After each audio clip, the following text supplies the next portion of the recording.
Les médiums à l'huile. Avez-vous des conseils sur la fabrication et l'utilisation du médium à peindre pour l'huile? Ben, voilà une question qu'elle est vaste. Alors en fait, qu'est-ce qu'on va prendre comme couleur? Pouf, voilà, du pot. Comment il s'appelle? Xavier Langlois, voilà. Xavier Langlais. Langlais ou Langlois, je crois que c'est l'anglais. Il a tout un gros bouquin de 895 pages, là, couverture plutôt bleue, avec tout plein de recettes à l'intérieur de médium, de vernis, de choses comme ça pour la peinture à l'huile. C'est des recettes qui sont très précises. Il y en a qui datent du Moyen Âge, il y en a qui sont un petit peu plus récentes.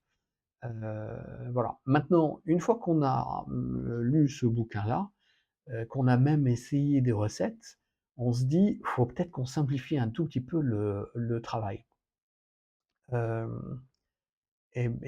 alors, le truc à retenir, c'est bien sûr la règle, qui là, pour le coup, c'est une règle assez absolue. C'est la règle du gras sur maigre. Ben voilà, les mecs qui sont gros, ils sont sur les mecs qui sont maigres. Non, c'est pas ça. C'est si on a une couche, mais vous devez le savoir, si jamais. Euh, voilà notre tableau avec notre châssis. Et là, c'est notre toile. Donc, on va faire une première couche. Et notre première couche, elle va être très maigre. C'est-à-dire qu'elle ne va pas comporter d'huile. À la limite, essence de térébenthine toute seule, ça suffit. Il y en a même qui poussent le vice jusqu'à prendre leur tube de couleur à l'huile, à les mettre sur un bout de carton. Donc ça, c'est une couleur turquoise. Ils les mettent sur un bout de carton pour que l'huile passe dans le carton et qu'il y ait moins d'huile sur leur couleur à l'huile. Bon, c'est peut-être pousser le bouchon un petit peu loin. Et puis moi, je fais autrement. En fait, je prends de l'acrylique pour les premières couches, donc le problème ne se pose plus. Euh, mais voilà, donc première couche, à la limite, que de l'essence de térébenthine. Et puis après, deuxième couche, un petit peu moins maigre, avec éventuellement un mélange essence de térébenthine, on va dire 4 essences de térébenthine plus 1 d'huile. Et puis voilà, suivant les couches, on va finir par avoir 1 essence et puis 5 huiles par exemple.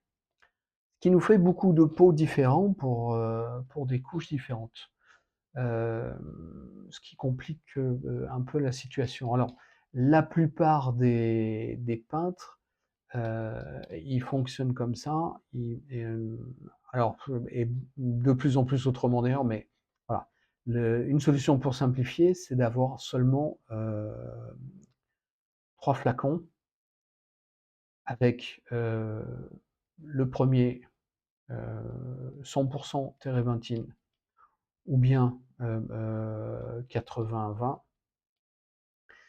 Et puis le deuxième, donc là, on va faire les grandes surfaces, on va faire les aplats, on va préparer la peinture. Voilà, c'est plutôt la couche préparatoire. On va commencer à détailler un petit peu avec un 50-50. Et puis on va finir avec un 20 térébenthine et 80 huile. Et il y a une chose dont on n'a pas parlé, puisqu'on fait des couches différentes. Si on fait uniquement comme ça, surtout avec les dernières couches qui sont des couches d'huile, l'huile va mettre super longtemps à sécher. En fait, elle ne sèche pas, elle cuit. C'est ce qu'on appelle la dessiccation. En fait, elle va cuire à température ambiante, ce qui va faire une couche plus dure en fait. Mais elle peut mettre des années à faire ça. Alors pour ça, on a un durcissant, hem, généralement c'est du copal, il y en a d'autres, il y a le damar et moi j'utilise plutôt le damar quand je fais des voilà. Heu, mais attention, il faut pas en mettre trop non plus. Heu parce que si vous en mettez trop, ça va sécher vite, donc ça c'est bien, mais ça risque de craqueler en fait, assez rapidement. Heu et on peut s'en apercevoir, des fois, on va faire une couche, on va faire une deuxième, on va faire une troisième, une quatrième, et puis la troisième, on lui a mis trop de damarre et on a déjà mis la quatrième et la troisième va commencer à craqueler. Et là, on est mal. Et et là, voilà. Heu, donc pas trop de damarre, pas trop de copal, mais un petit peu, assez pour voilà. Donc, moi j'ai une technique en fait qui est super simple. Donc j'ai 2 techniques. Un, ça consiste à aller acheter du médium, tout prêt, médium.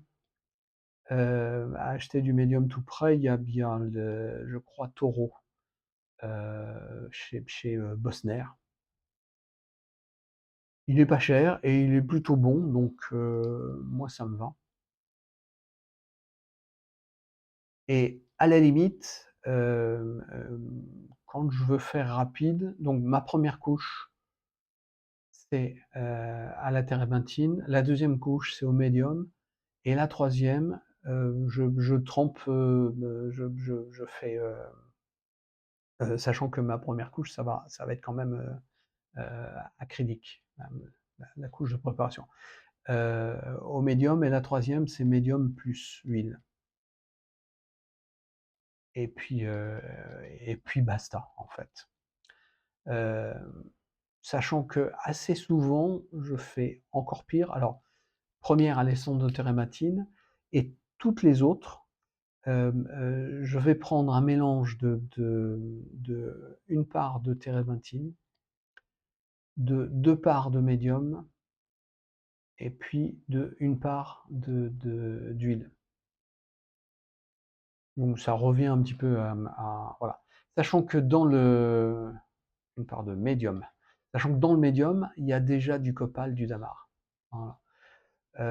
Et des fois, je me prépare, mais le damar, maintenant, on ne le trouve plus à l'état liquide, on le trouve que qu'en petits cailloux, donc il faut faire fondre les cailloux, donc il faut avoir une casserole spéciale qui va pas vous servir après à faire les cuisines. Donc ça, voilà, ça, c'est plus un peu panoplie du petit chimiste. Euh, ceci dit, des fois, je mets directement le damar et il se solubilise un petit peu à froid. Il en reste au fond, mais il se solubilise à froid. Et je mets ça dans une bouteille en verre, hem, avec, 1 ou 2 TH, térébenthine, 3 parts de médium, heu et 1 part d'huile. Plus, je remets du damar.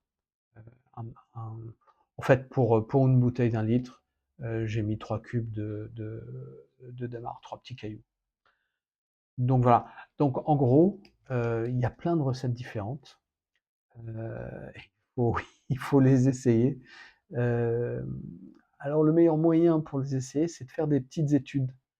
Hem, C'est-à-dire moi, j'ai des petits trucs de 10 par 15 en fait, qui sont des cartons entoilés.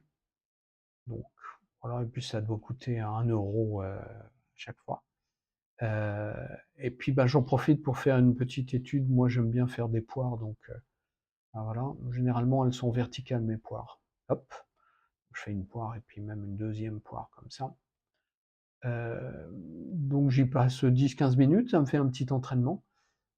Et puis du coup, je note, en général, je note au dos du carton parce que sinon, ça complique. bah, voilà, j'ai utilisé tel médium, et ça fait ça et ça. Et si je vois après que ça craquelle, c'est qu'il y avait trop de damarre. Si je vois que ça perle, c'est qu'il y avait trop d'huile. Voilà, et selon les s'il y a des embûts, c'est que j'ai repris ce truc-là, parce que, voilà, ça si c'est une couche, je le mets comme ça. Si c'est 2 couches, je mets la composition de la 2e couche aussi. Hem, du coup, ces petits trucs-là, je peux les vendre, je les vends pas cher et donc ça se vend plutôt bien. Heu et puis, si j'attends 1 an avant de les vendre, histoire que ça sèche vraiment. Hem et puis si je vois qu'il y a des petits problèmes, et ben, je regarde au dos et je dis: «Tiens, attention, ça, c'est pas la bonne solution, donc on va en tester une 2e». Voilà. J'espère avoir répondu à ta question. Mais en gros, hem, voilà, c'est de prendre du médium, c'est le plus simple et puis après quand tu veux essayer de peaufiner la chose, fais tes trucs, mais voilà, achète le médium du commerce, il est déjà tout fait, c'est pas très cher et c'est très pratique. C'est tout.